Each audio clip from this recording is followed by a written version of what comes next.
Hello, witches. I am High Priestess Ultimate Phoenix. Happy Halloween and a blessed Samhain. It is now officially the Witches' New Year. Now the veil between the living and the dead is at its thinnest. So thank you for joining me here live either on Instagram, Facebook, YouTube, or X, because there are some warnings about Halloween and Samhain that even witches must be aware of. Now you may be thinking, what would a witch have to worry about when it comes to Halloween or Samhain? Oh yes, there are three warnings that I have for witches about Halloween, Samhain. Three warnings. Three warnings that Hecate, the queen of witches, have put on my heart tonight to share with witches who have ears to hear and hands to receive Hecate's best. So be sure to share this broadcast with a witch or two or three and tell them that there is a high priestess here in New York on Halloween night, on the Witches' New Year, who has three warnings. Three warnings about this day.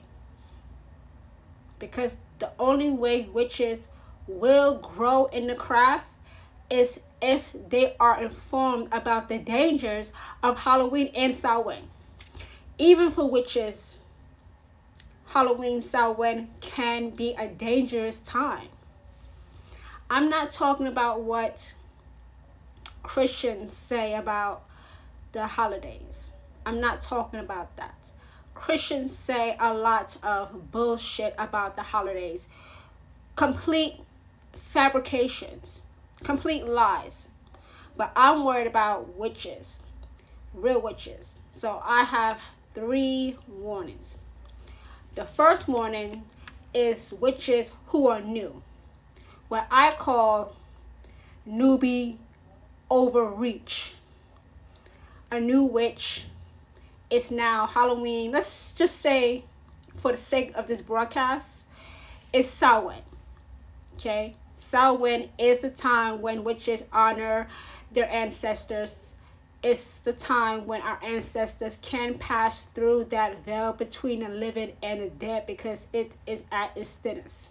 I have always said that witches live with one foot in the natural world and the other foot in the supernatural world. So it's no surprise that witches work hand in hand with the supernatural. But there is a problem for witches who are new. Newbie overreach.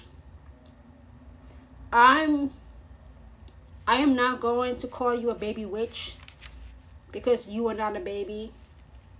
You are a fully functioning adult. I don't really cater to children about witchcraft or even teenagers. It is adults 18 and over. So I'm not going to call you a baby. But the first thing is newbie overreach. Newbie overreach is when a new witch tries to do spells or spirit communication on Samhain and they are not ready for it. A lot of new witches on Samhain want to do advanced spell work just because it is Samhain. Or they want to communicate with a loved one because it is Samhain. No, you can't just do it. You can't just wake up one day and decide that you are going to do advanced spell work such as cursing someone or putting a curse on someone and they die, or putting a curse on a situation like you are in a bad job but don't have any idea how to protect yourself, or wanting to communicate with a loved one that has passed away maybe 2 weeks ago. No. That type of advanced spell work and communicating with spirits takes time. You have to learn.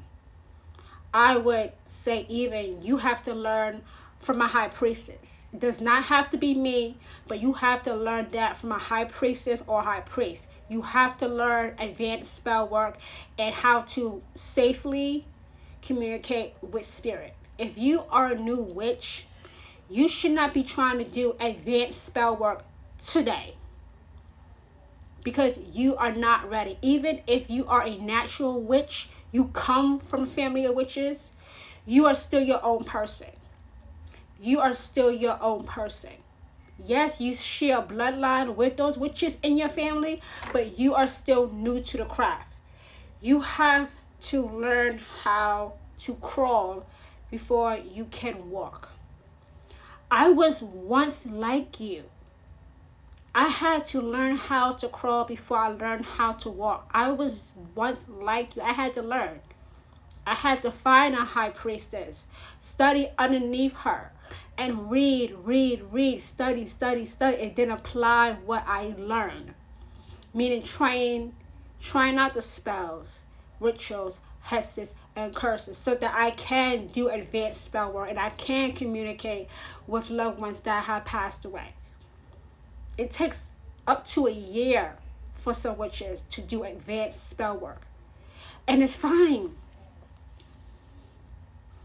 It's fine if you are not ready for advanced spell work or communicating with loved ones. It's fine. Everybody goes at their own pace. Everybody goes at their own pace. You are not falling behind. You are not going to be left behind. You are still part of this community, even if you are not yet doing advanced spell work. Advanced spell work requires dedication. It requires sleepless nights. It requires protection. It requires giving up a part of yourself, meaning a living sacrifice. Every time you do a spell, you have to give up something of equal value. Every time. Nothing, even in the spiritual realm, is free.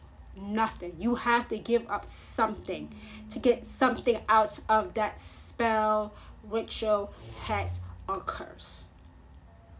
Spirit communication is great, especially if you have not had the chance to say goodbye to a loved one or a pet that has passed away, but it's still very difficult because we do have spirits that pretend to be loved ones and pets, and they trick us. And it's actually not grandma or granddaddy. It's a fake.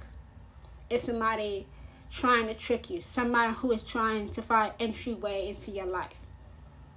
So if you are a new witch and you're watching this live or watching a replay, it's okay. Study. Find a high priestess or a high priest and study. Take notes. Drink lots of caffeine so that you can stay awake. Apply what you learn. Never stop learning. You know that you are ready for advanced spell work. You just know. You know it's time. You know that you are going to be safe. You know that your spells, rituals, hexes, and curses are going to hit its intended target. You just know. It's a feeling. I describe it as an overwhelming feeling of peace. So if you are a new witch, you can't jump ahead into advanced spell work or spirit communication.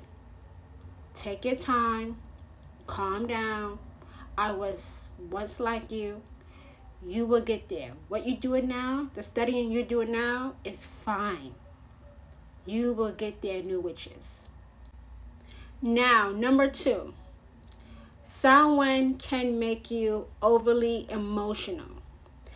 Today, October 31st, is a intense day because that veil between the living and the dead is at its thinnest.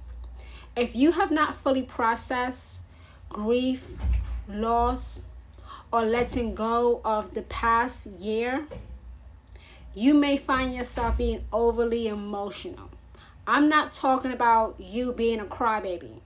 I'm talking about every single emotion you can possibly think of. Happiness, anger, grief, loss can be heightened. If you don't have your emotions in check, they will run rampant. They will run wild.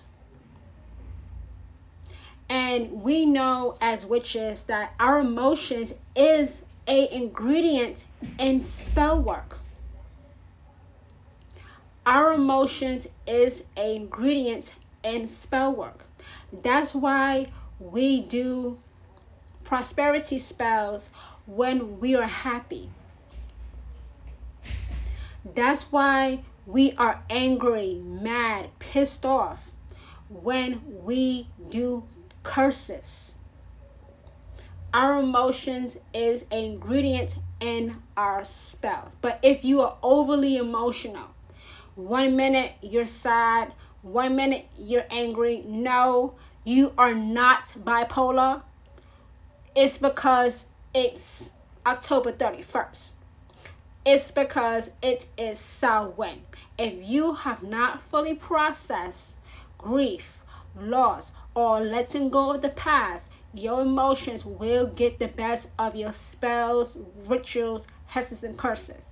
They will not work as you intended them to work, or may not even work at all, which would suck, which would be a waste, especially a waste of money, because let's be honest, the tools of the craft cost money. Candles, lighters, incense, crystals, herbs, crystal balls, tarot cards, all of that costs money. So if you're not in the right emotional state when you use those tools, they're going to be useless to you. They won't do anything because they don't know which emotion you're working with. They don't know for sure if you're going to be happy or angry throughout the entire spell work. When you do a spell, you are focused on one emotion. When you do a spell, you are focused on one emotion. So like I said, if you do a spell for prosperity or abundance, you are happy. You are feeling yourself having that prosperity, having that abundance. When you do a curse, you are probably angry, pissed off, have hatred in your heart. Because the person or persons that you are cursing, you want that person or persons to be in pain. You want them to hurt. But if you're happy cursing someone, it's not going to work at all. If you're angry when you are doing a spell for money or love, it's not going to work. It can't work because the right emotion is not there. I know that Samhain can bring up a lot of emotions, especially if you have recently lost a loved one or a pet. Listen, when people and pets that we love die, it hurts. It hurts. It can feel like a physical pain. It hurts. It hurts bad. Trust me, I know. I've lost family and pets that have meant the world to me. But because I know how to process my emotions and put those emotions of grief, sadness, loss to the side, when I do spells, it does not have a negative impact on my spells. If you have lost someone or have lost a pet, I know it hurts. So maybe this year you are not ready to celebrate Samhain because you are still grieving that loss. And guess what? It's okay. You have all of next year, 2026, to have that grief, that loss, letting go, process so that you can be in a clear state of mind. Your emotions are on a even keel. Your emotions are in check. You have one emotion when you're doing that spell, so that spell can be successful. It hurts when you lose someone that you love. It hurts when you lose a pet that you have for 13 years. It hurts. It hurts a lot. But what are you going to do about it, though, when it comes to your emotions? You can't. There is no spell that can bring that person or that pet back to life. There is no spell that can bring back a person or pet that has died, not even on Samhain. All right? Let me just put that out there. Because there are some fake ass witches saying they can bring back your mother or your cat that died. They would not be the same person or animal anyway. They won't have a body anymore, especially if that person or pet was cremated. They definitely don't have a body now. Okay? You have to process your loss, your grief, or letting go of the horrors, the terrors, the anger, the hatred of last year. You have to process that. The best way to process that is to understand that it is in the past. That it is in the past. And also, there is no spell that can change the past. Witches do not have a time machine in their house to let you use. So that's two things. Witches cannot bring people back from the dead. The dead person or pet has to choose to pass through that veil between the living and the dead. And no witch can change time. I don't have a time machine to take you forward or backwards. You have to stay in the present. You have to work with what is in the present. Looking always towards the future. You have to process your emotions. You have to process that grief, that loss, and letting go of whatever negativity happened last year. Once you process that, every spell, ritual, hex, or curse will hit its target. Because you are now in a good emotional state to make that happen. Now, the third and last warning is negative entities. Many witches, especially new witches, even myself, I did this, want to communicate. They want to use a spirit board. They want to use tarot cards. They want to use crystal balls to communicate with loved ones that have passed away and is now able to pass through that veil between a living and a dead that is now at its thinnest. Okay, fine. But not every single spirit that passes through is positive. Some entities, spirits that pass through that veil are evil. They just want to come in and wreck some shit. Okay? They just want to come in and ruin your life. They just want an entryway into the lives of your loved ones, your children. Yes, even your children. Your children are not exempt. So how do you know when you are doing divination if a spirit is good, bad? Well, I say what I do is I rely on my intuition.